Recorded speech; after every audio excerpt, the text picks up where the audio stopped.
It's about redefining perhaps the role that we're in or finding a new challenge. And we can do that through our own initiative, but it's so much easier to do that when we know what we want because we've gone through this framework to figure out, hey, this is missing from my job. I'm going to go raise my hand and volunteer for this special project, and I'm going to get some of that exposure and experience.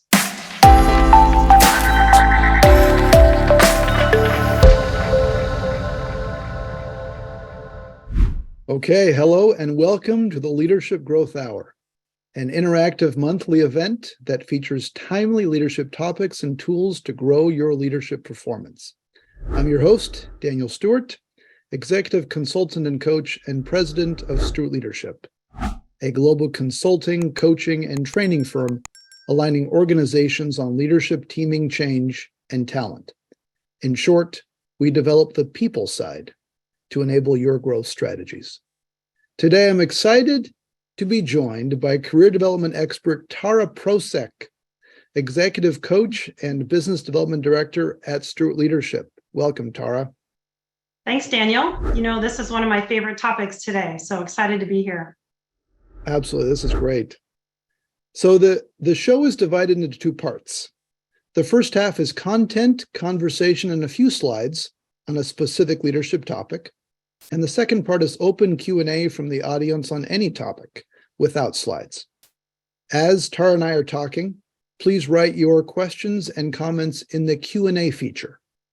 Also, we will definitely link our slides in the show notes after. Now, on to the focus area of the day, engaging and retaining employees through career development. So, Taura, let's start off with this question. Why is career development such a hot topic these days? We see it so much in the press. We talk about it a lot. What is it that is contributing to that? Please. Yeah, well, Daniel, I feel like this has always been a hot topic for me personally, but it does seem like it's getting a lot of attention out there in the organizational workplace. At the end of the day, career development just makes sense. Organizations want to allow their people to grow and develop so that they can stay. When you take that career development philosophy aligned with the value of internal mobility, people get really excited. They see potential. They see a future at the company. They're excited. They're engaged. They have something they're working towards. And then that word gets out in the talent marketplace and supports the employer brand. So hiring becomes easier. There's so many benefits. And then from the employee side, we can put ourselves in our own shoes as to why did that matter. I think the first 10 years of my career, I did what everybody else wanted me to do. I didn't have any say in it. And so now it's so much more than just what does the business need? What is the employee good at? And we make a match. Now the employee gets to say, hey, I have interests, I have needs, I have motivations and desires. And that's, needs to be taken into the career decisions today. So there's a risk if organizations don't do this and don't embrace it. That's why people maybe leave earlier than they need to leave. And the value proposition really creates a win-win for both the employer and the employee. So I'm all about it, Daniel. So this is a fun one for me. Absolutely. And in fact, I'm going to share this slide. It has a few interesting stats on it. As so many of us read so many of these different stats, we've put together a few. Talk to us for a moment, Taura, in terms of how you're seeing these show up then in actuality. What's some of the impact of some of this? Well, I think it's easy for us to say that it's the earlier career individuals that are sort of demanding some of this career development. But at the end of the day, all of us want to have our needs and our interests and our desires taken into consideration. And so, this slide is a moving target. It went from, quiet quitting, talent shortage. Now there's, a lot of layoffs, taking place. So the talent marketplace is a little all over the place. But what we can control is encouraging and supporting our employees to grow and stay with us. And that's going to help us with the retention, the engagement, career readiness as people need to advance in the organization. So I think the business case for career development is strong. I think it's only going to continue to strengthen. And I think we've seen some quotes that are even as career development being one of the biggest perks or employee benefits that we can really embrace today. And I think that's the popularity of this topic. Like, we need to do something to help people want to stay. And would you go so far as to say that career development in some way is like an expectation? Because in years past, it's kind of been a nice to have in some ways. If the organization can emphasize it, if they can talk about it, if there's level of comfort with your manager who happens to be able to talk through these things. Or is this kind of like, yes, automatic, this is what organizations need to have? Are you seeing it swing that strongly? Well, I think some of the larger employers have done a good job of this, even as far back as bringing in interns and co-ops and developing them at an early stage in order to help them guide their decision at the time of a full-time hire. So the large companies have done a good job of implementing career development, and they understand the value of having these people grow and stay inside the organization. I think it's the medium to small size organizations that we can't afford the attrition of talent. We have to find a way to keep people. So I don't know. What are your thoughts? Yeah, it's a good question to try to figure out. And you've identified a key factor, which is kind of the size maturity level of an organization. Maybe there's a greater chance. What I just keep finding over and over again, this is a conversation that when people join organizations, they expect a level of comfort to have this conversation. Right. They don't always expect the most amazing, perfect opportunities all the time, but they need an opportunity to have the conversation and to know how to talk about it and to talk with somebody who knows what to do with it as well. Yeah, it is all about the conversation. There is a side where I'm using the term employee just to generalize the participant inside the companies that we're talking about, the individual, I should say, is if we're in a college program, we receive some career services, how to create a powerful resume, a LinkedIn profile, some general career, advisory type services. But once we exit college, that's gone. And we haven't done a great job of supporting employees in continuing that career development journey. And so not only is the conversation important, but it's upskilling in these career competencies to ensure that people are equipped to make strategic, intentional decisions, and then have the tools and resources to actually make it happen. Yeah. So let's get some interaction with the folks who are listening here. So, Taura, as you lead various career workshops, you sometimes will start off with a fantastic question. And if you don't mind posing it to everybody, I'd love to get some initial thoughts as folks type in their responses in the Q&A. So please, what is that question? Yeah, well, I'd love to just have people start thinking about how they've made career decisions in their past. So I'll invite you all to think of one career decision you made. It doesn't matter when it was or what it was necessarily, but a career decision that you made, and what was the primary factor in that decision, the reason you made that decision. Because we're all making these career decisions. It's how are we making them? What's that factor, primary factor? So it might be fun if they're able to share it in the Q&A feature to kind of see what are some of the decision criteria that we're using. I love it. So Q&A feature, folks can all think about in their own career. What was a decision-making point that they did to be able to then figure out, okay, I'm going to choose this job. And what was the factor that led them to choose it? And again, to your point, Taura, we may be thinking at different times in our careers. It will have different reasons. And we already beginning to see some of these pop up here. Let's Yeah. see here. Made one based on career growth opportunity. Absolutely. And then, yeah, future career opportunity or positioning oneself Right. in that way. To Yeah. stay with good company. Interesting. So, Tara, as you're seeing this one, to stay with Yeah. a good company, but limited my opportunities for growth, there is that level of comfort and safety and security that we're Mhm. always balancing. How often do you see that play out, Tara? Yeah.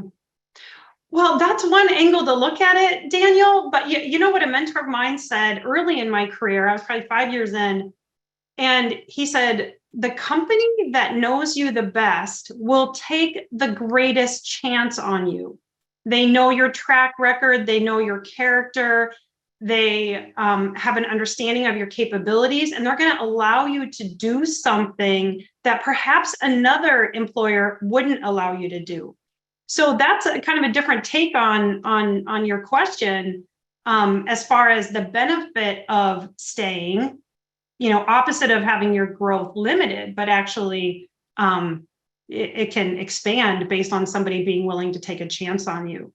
So no two careers are the same. Everybody has a very unique situation taking place. When I ask this question in a large group, for example, let's say it's a presentation at a conference of some sort, sometimes they're very negative responses, like I'm running away from something, and other times it's about running towards something. And I think that's really important insight is, how are we making these decisions? Are we running towards an amazing opportunity that's going to grow us and challenge us and allow us to add value? Or are we running away from something that isn't a good fit, or it's gotten boring, or we've maxed out our growth potential? You want to be very intentional in your thought process here. Yeah. And you just highlighted the two questions I'll often ask folks whenever they're thinking about the next opportunity. What are they running from? And what are they running to? Mm-hmm. And the point is to make sure you have great answers to both of those questions, for sure. Yeah. And also, there's a point here around location, especially with the work from home. How often are you seeing, Tara, that being such a consideration in terms of helping people make that next career move? Well, I think the work from home or the physical space you're working in is one factor to consider. So part of the career development framework that we at Stewart Leadership support is a process of creating what we call your guiding criteria. It's sort of a compass, a list, so that you're making a holistic decision, not based on one factor, but ignoring the other 9 or 10 important ones. And so for some people, working remote could be a deal breaker. It's number 1 on their list. For someone else, it might be number 10 or number 12. And we have to weigh that out based on the other criteria. So the process that I'm a big fan of is it's about viewing this in a holistic way, so that we're not running towards an extra $5,000 a year, or we're running towards something that sounds cooler than it is. But we have a very strategic business plan that we're using to ground us in our decisions. Yeah. That's a great one. And I'm seeing other comments, and folks, you're welcome to keep typing in. These are great. And we'll continue to get at some of these questions now as well as in the future. We want to talk for a moment around what could be a framework or an approach that the individual can use. And then we can transfer that to how does the organization adapt and use that as well? Because there are two players. So let me just share this one slide here. And Tara, walk us through this framework, if you could. Yeah. So, this framework starts with career planning.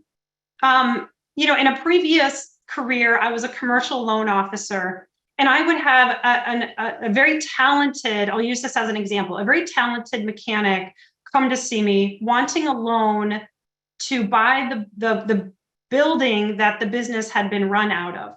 And I would ask for a business plan. right? I can't give a loan without a business plan. And there wasn't a business plan. There wasn't pro forma financial statements. There wasn't forecasts on budgets or anything. And so without a plan, we can't make a decision to loan that money. Well, your career is your business. The career that you're running, you have a professional service that you're offering to the marketplace, and in return, you're receiving benefits and pay and fun and challenge and all those things. We need a career plan to manage this in an effective way. And it's really the step that everybody wants to skip. They want to jump right into, oh, there's a really awesome job at my work. I want to apply for it. I need to get my resume updated. They want to jump to number 2. But we really need to be thoughtful in what we want to do, why we want to do it, and conducting a gap analysis to ensure that we're qualified to get there, and connect this step to your development plan at work. So step 1 is really the foundation. Once you have your plan, just like any business plan, you just have to refine it over time. Check in on it, maybe annually, like you would a strategic plan, for example. So number 1 is where I'm really passionate about, because it's the hard work, but it's really where the rubber meets the road. Once you have a career aspiration that you're charting towards, your personal branding comes into play. This is everything that you would think about. Your internal resume, how you're representing you and your organization on LinkedIn, how you're talking about your career, your role, what you want to do next at your company, that conversational intelligence piece. That naturally leads into building out your personal career advisory board. Are you building up your peer-to-peer relationships inside the company? Are you staying connected to industry experts outside the company? Really ensuring that building relationships are top of mind.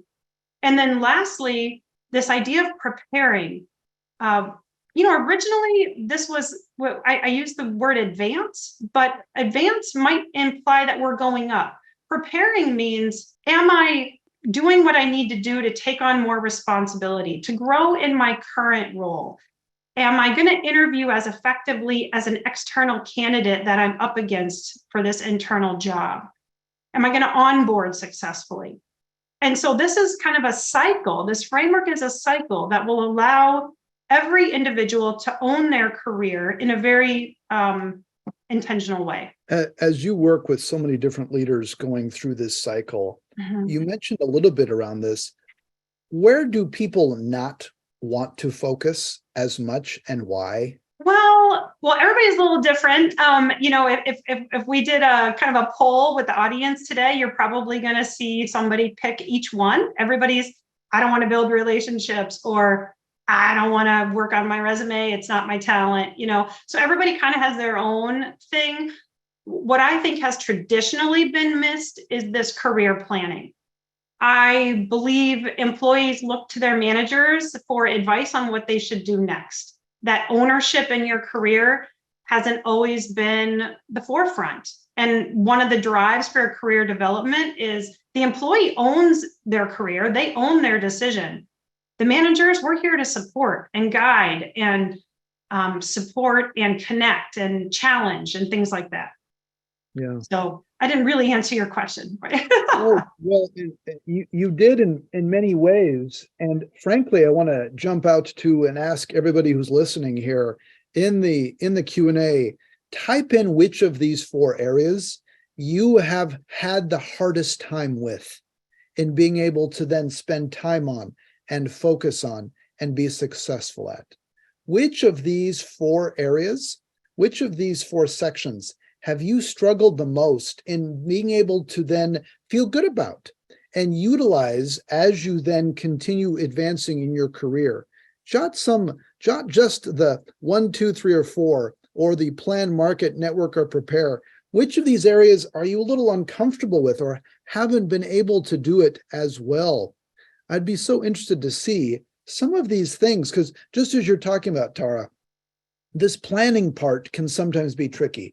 But yet these other elements, for whatever reason, And we're seeing a lot of answers here, the networking, the planning, a lot of it.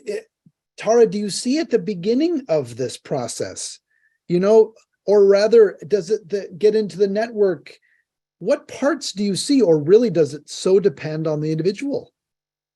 Well, the reason these are numbered 1 through 4 is because each step gets easier if the previous step is refined.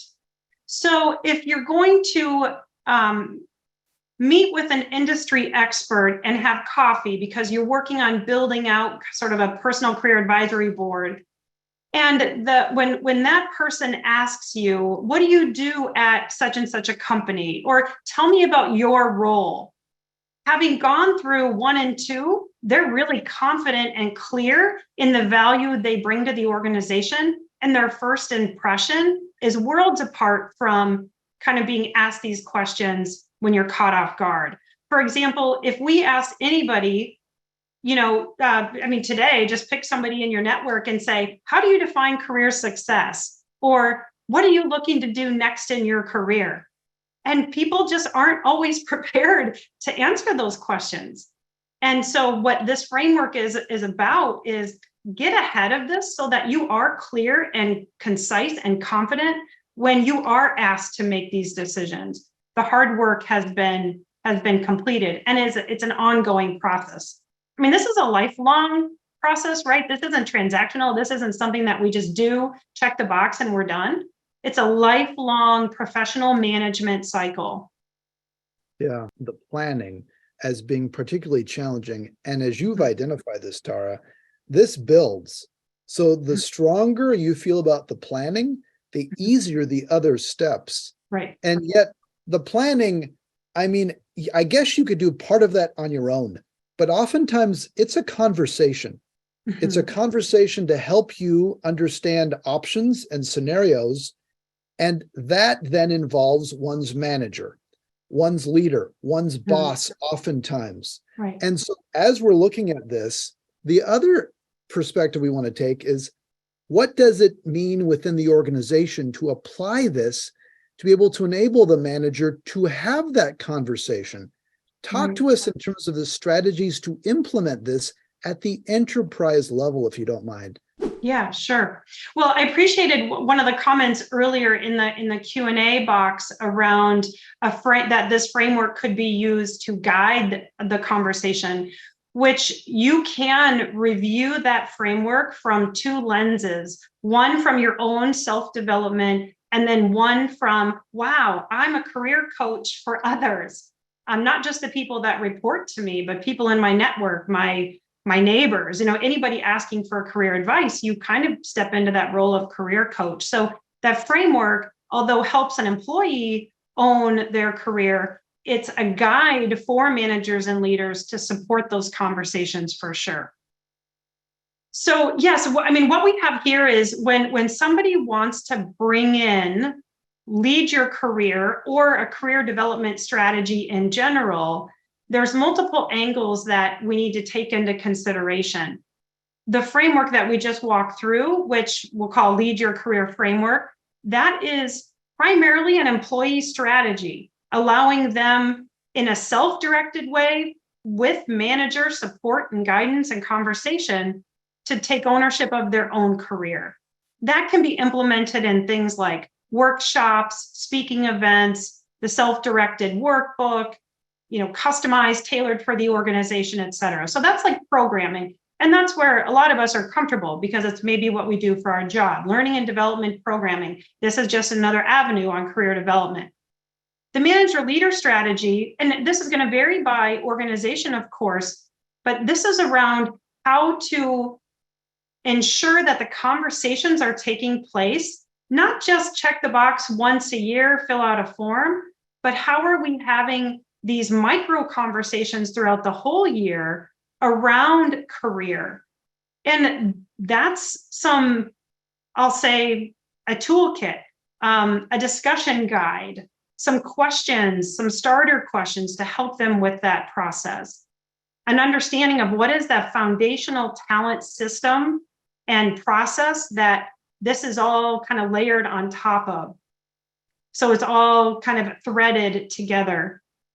And the point of the HR partner strategy is a lot of HR leaders and business partners and generalists, they're asked to be a career coach when that's not necessarily something that everybody is strong at. And so this framework can also support sort of upskilling, or I'll say train the trainer type approach on all things career development, to learn from some certified career coaches, some experts in this space, so that the organization as a whole can elevate their ability to provide these development services. And you were describing so many different strategies that need to be considered to bring this into an organization.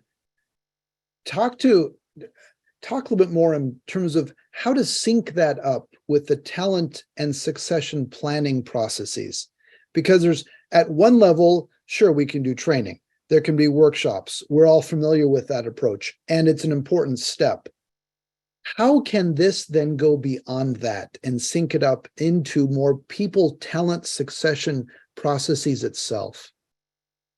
Well, I mean, taking this up just one layer, I think when an organization values internal mobility, which, and all I mean by that is we want people to move around. And I don't mean every 6 months or even every 2 years, but it's just whatever that cycle, whatever makes sense for that particular situation. We value movement. What we're doing is we're growing and developing our people so that the business needs don't outgrow us. Like if we never develop our people and the business needs change, we're going to have to bring people in from the outside.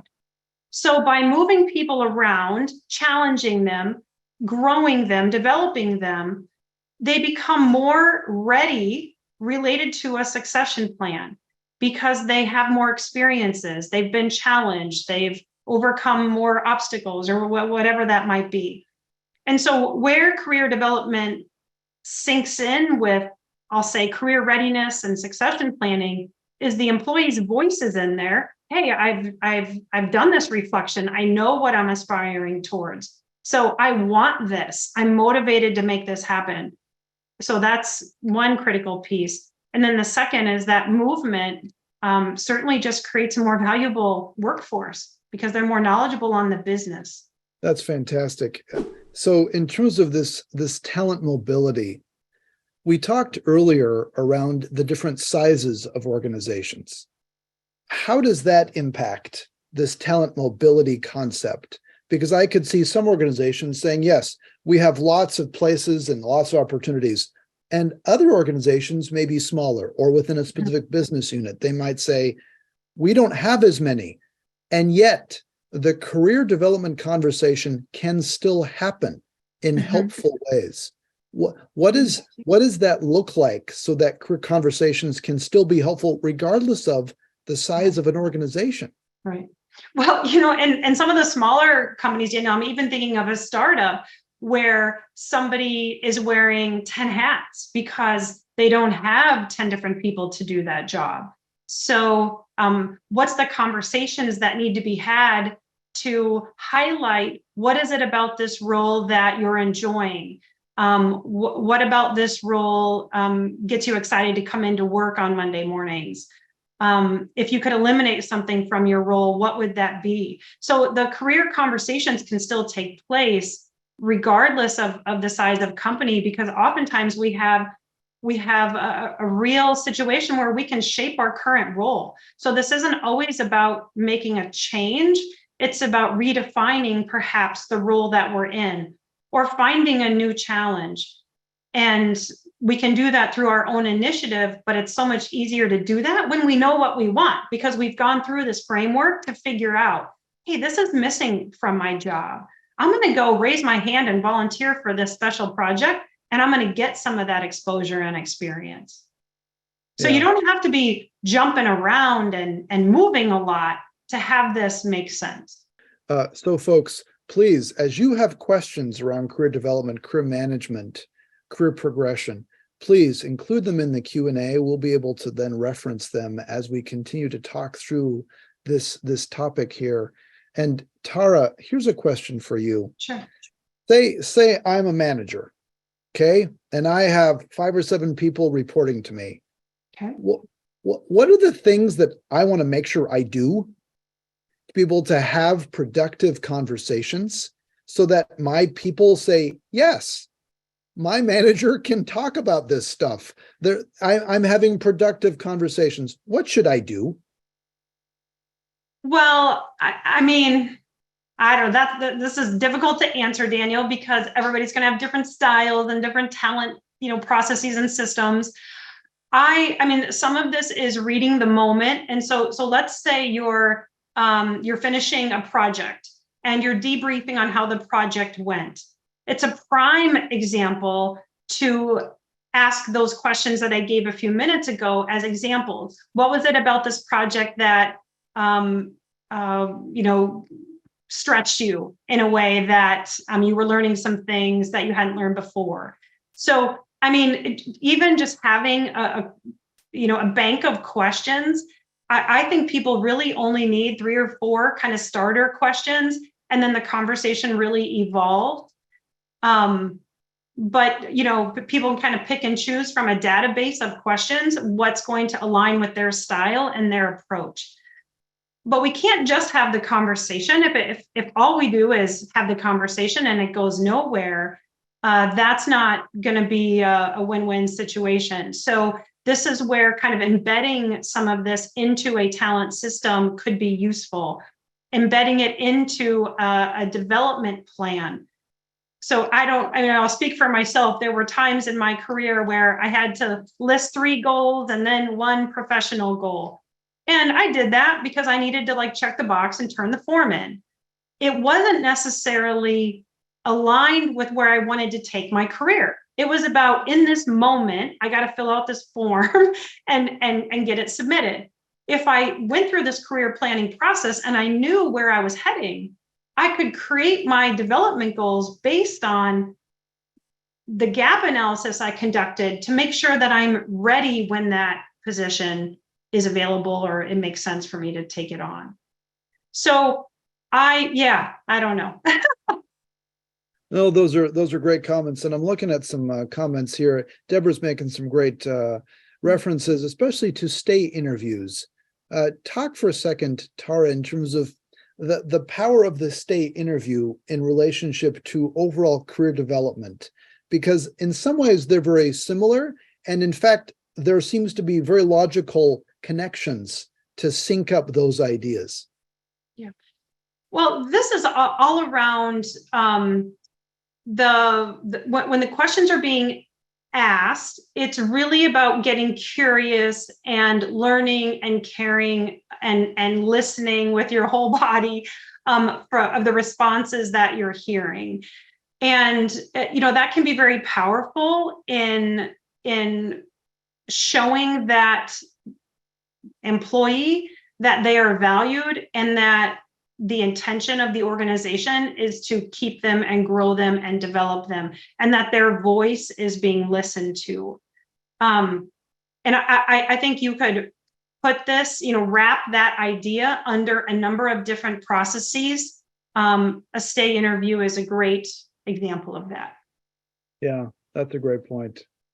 Okay, and so, well, I was also going to ask, sometimes a manager or a leader, a boss, might fall into the trap of accidentally over-promising something during a career conversation.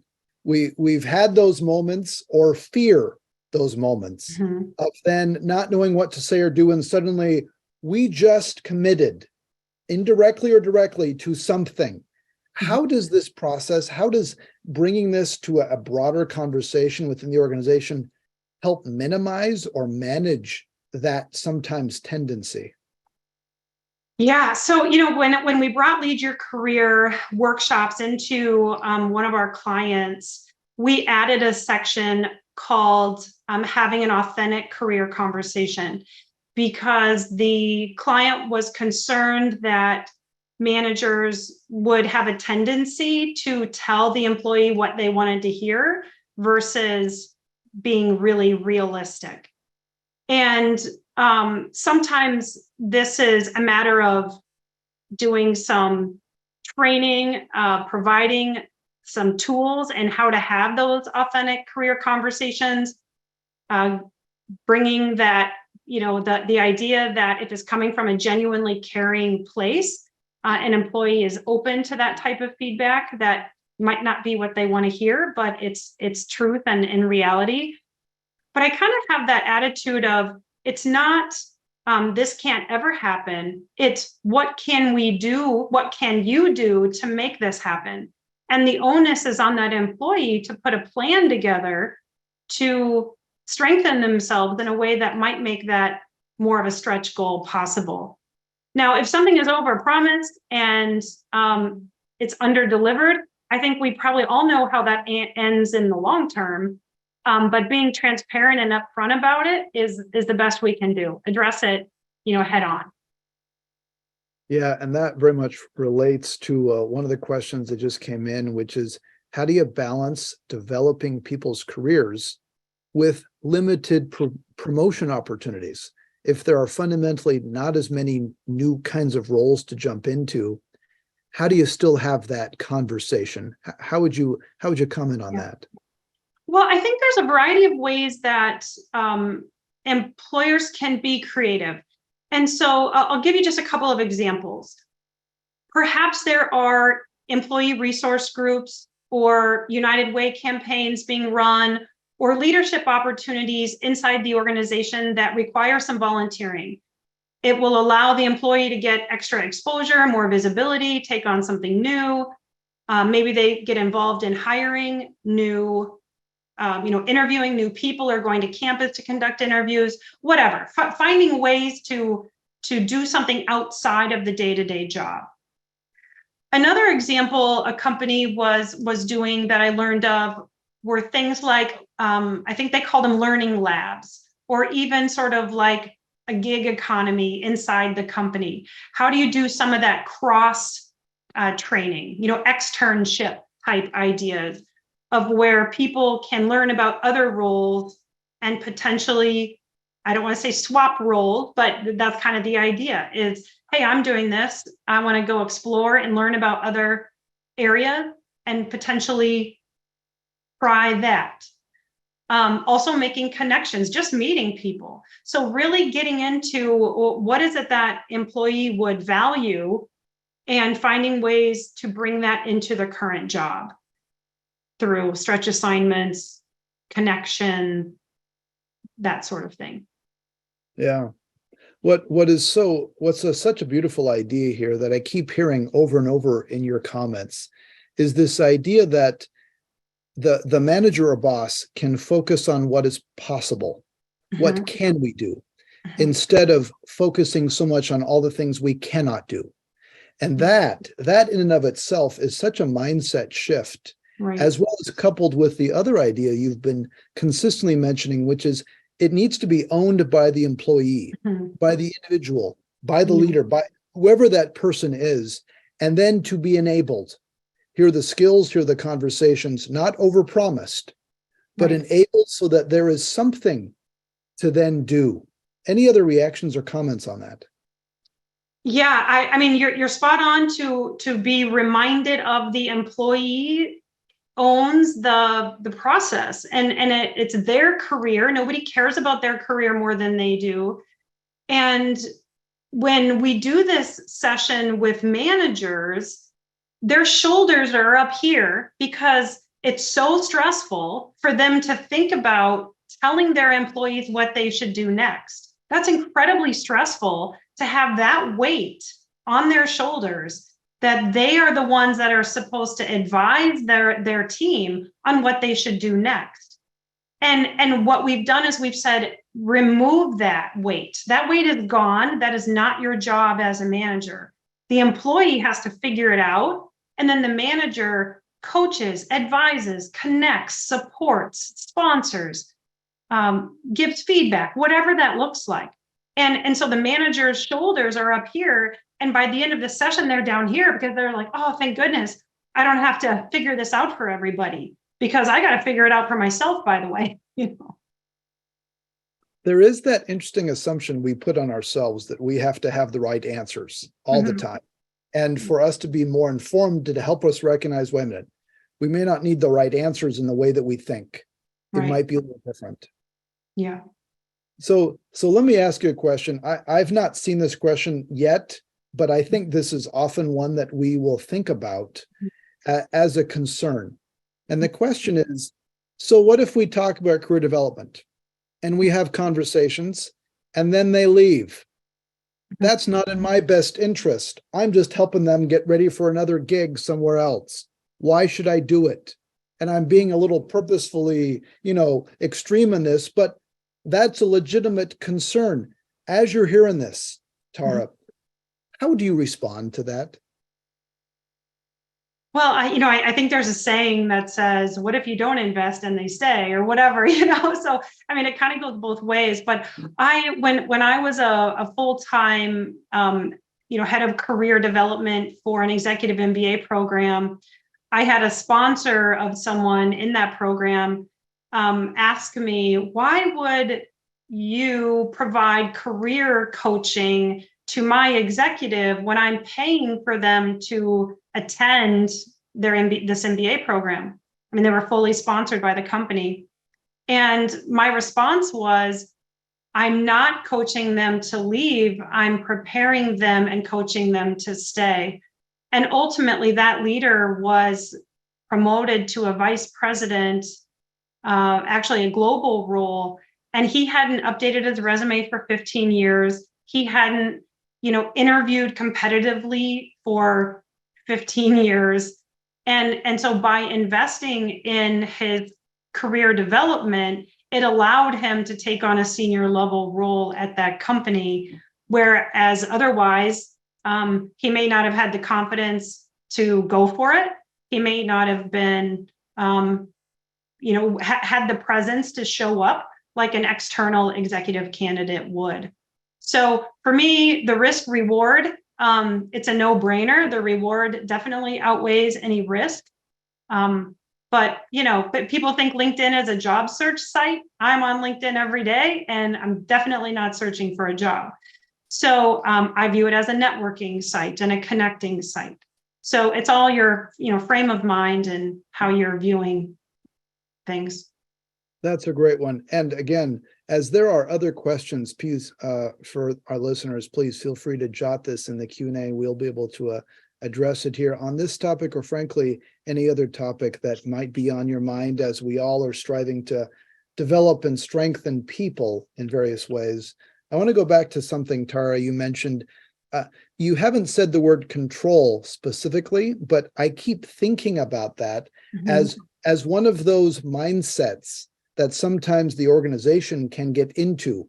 We need to control the conversation. We need to make sure they're not loose ends, or that there's different expectations that might be unfulfilled, or we can't give exactly what they want. All of these different, well-intentioned, often, mindsets.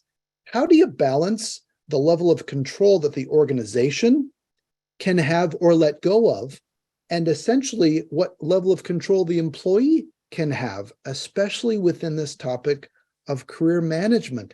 How do you balance that sense of control? Or is that even the right mindset to even have these conversations well? Well, I think this is where the HR strategy and the talent systems and the foundational support for career development is an important part of this process. At the end of the day, we're always going to have managers going rogue and doing things that might not necessarily be in line with the goals of the initiative. I think that's where, HR business partners can really be that strategic arm and support for their managers to help them and guide them, ensure that they are utilizing these discussion guides or these resources that are being shared. I don't think anybody wants to make false promises. When I first started speaking on Lead Your Career with Stewart Leadership a number of years ago, someone in the audience said, so if somebody says I'm in marketing and I want to go over to finance, are you saying that we should just let them do that? Absolutely not. My guess is they don't want to go from marketing to finance. that they haven't gone through the career planning process. So why don't we help them figure out what is it they really want? And then, find a way to expose them to different things and support them. So this is not about entitlement. This isn't about employees, getting everything that is on their list of wishes, nothing like that. This is just about intentionality, making strategic decisions, not getting wooed away from our companies for an extra $5,000, doing the same job. So it's not a growth opportunity, same job, I'm just going to make a little more money. Let's just allow people to be more strategic in how they make these decisions. Yeah, great points. Okay, so if an organization hearing all this, they say, all right, where do I start? What makes this sense? Well, what's the first thing that I need to do? How would you reply to an organization saying for career development, where do we start with this? Yeah. Well, I mean, naturally, I always want to just start because I'm so curious and I have a lot of questions, and I would just welcome like an introductory call to kind of dig in and learn what they're doing now, what's working, what isn't working. I do love to bring the Lead Your Career workshop to life. So whether that's piloting that for a group of emerging leaders that are hungry for this type of content, or maybe a group of HR professionals that want to upskill in the areas of career coaching. So I think just trying on this framework to see how it might fit with your company is a really easy way to get started. And it just opens up the conversation to explore what may work, what might not work, what's the right timing for a company, that sort of thing. Yeah, that's well. And the other question I have for you is, there are so many tools that you have in your toolbox related to career development. Right. What's the one tool that you're like, yes, please, I emphasize this as much as possible. What's the one tool that folks should use to best help develop their career, at least to start it out with? Okay, well, Daniel, you're kind of setting me up here because I want to mention the Lead Your Career workbook, only because I'll share with you my passion around this. Not everybody can afford a career coach. Not every company offers career development or career advice or guidance or things like that. So a year ago, about a year and a half ago, I just became very passionate about creating a self-directed opportunity for people to work through this process. So for those on the call, you may not know this, but my undergrad was in finance. So, I mean, I'm very analytical, I'm very process-oriented. So for a decade, I was learning from 15 to 20 experts in the career space, from all over on personal branding and resumes and career planning and you name it. And the 10,000 hours is probably real. And this system, this Lead Your Career system, curated all of that insight into a step-by-step guide and process in a self-directed way. And so for somebody who's really figuring out that career exploration, I feel like that's a one-stop shop that curated 10,000 hours of content. For other areas, like if somebody's focused on a job search, that's a different resource. If somebody's really wants to dig into revamping their internal resume or their resume in general, I've got a resume resource. So I've got little onesie, twosie resources here and there. But the workbook really was intended to curate this into a process that can be easily followed by anyone. That's fantastic. And it sounds like they can go to, where can they find this workbook, by the way? Well, the easiest thing to remember is leadyourcareer.com. Yeah. So we've made that easily accessible just for those people that are really needing something quick. Okay, last question for you, Taura, unless there are other questions here. Last question is, what is the best piece of advice? What is the best piece of advice that you would give to others as they're navigating and building their careers? What is, you've given so much advice, you've heard so much advice. What is one that really stands out to you that you would give to help people manage and grow their careers? Well, I kind of stole my own thunder in the beginning of our time together, Daniel. And it was really from a mentor of mine from mid 90s. He said to me, make sure you're always running towards something and not away from something. And that just changes the whole dynamic of how a decision is going to be made. That's well put. Well put. I am seeing one other question here that came in. Provide some thoughts, Taura, for if somebody's motivation is really focused on the title or the money as their main drivers. How do you work with that person best in terms of their career when they're so really singularly focused? Yeah. You know, I think we have to understand that some drivers for individuals might not match up with our own drivers. And so when I talked about that list of guiding criteria, that list of 10 to 12 key things that we're looking for, title and or money might be in the top 5 of that list for some people. And we can respect that and get curious about it and understand it. Now, you know, and you can also be open with direct feedback. You know, I had somebody say to me early in my career, I don't care what you call your title. It's about the accomplishments that you end up delivering and value in that role. And so, you know, that was kind of a wake-up call. Yeah, title doesn't matter. It's about the accomplishments. And so this person might just need some coaching. And because their frame of mind, their mindset hasn't had an opportunity to shift to understand what does that really mean. But if they really value title and money, let's own it. Let's let them have that and put it in their list of criteria. And it's 2 of 10 things that they're evaluating. So, you know, there is a little bit about direct feedback. You know, I've had somebody give me direct feedback. I was probably 25. And he said to me, Taura, you're becoming knowledgeable in everything and an expert in nothing. What do you want to do with your career? Well, 30 years later, we're friends. And I've told him that he said that to me and it was a wake-up call. And he's like, I didn't say that. There's no way I said that. I said, yeah, you said that. And so sometimes we just need to, you know, share feedback and get curious and learn more about what is driving that. But it's not our job to change what they value either. Excellent. Well said. Taura, thank you so much for being part of the Leadership Growth Hour. Yeah, my pleasure. Thank you, Daniel. Thanks everybody for investing in this. Yeah.